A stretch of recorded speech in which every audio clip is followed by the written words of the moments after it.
going to begin by making... He said it over and over again. I accept responsibility. I remain committed. I accept responsibility.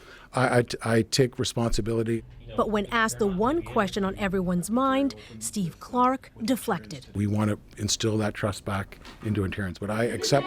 Why don't you resign today, Minister? Clark admitted there were clear flaws in his government's decision to remove lands from a protected area in Ontario known as the Greenbelt. And that as housing minister, he should have known and done more.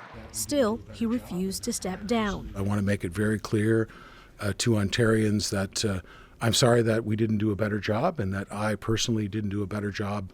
This comes just a day after a report by the Integrity Commissioner found that Clark's failure to properly oversee the process of removing Greenbelt land for housing development created an opportunity for some developers to further their private interests and broke ethics rules. It echoes the Auditor General's report released just weeks ago that revealed well-connected developers who heavily influenced the government now stand to make billions. What he did was wrong. What he did was fail the people of Ontario. He failed this legislature. And he should have stepped down today. You know, I could go on and on about it. But the Premier says Clark will stay. Yes, there has been bumps in the road. But people are going to thank us years down the road for building the attainable, the affordable, nonprofit homes that we're going to be doing and regular homes. Ontario's Integrity Commissioner has recommended Clark be reprimanded. And one expert says... Ministerial resignation is the textbook accountability of a minister for mismanaging a file such as this.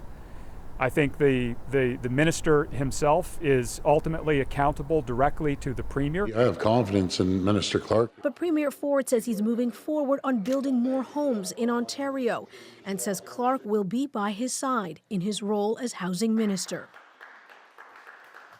Ethel, the housing minister has refused to step down, so what happens next?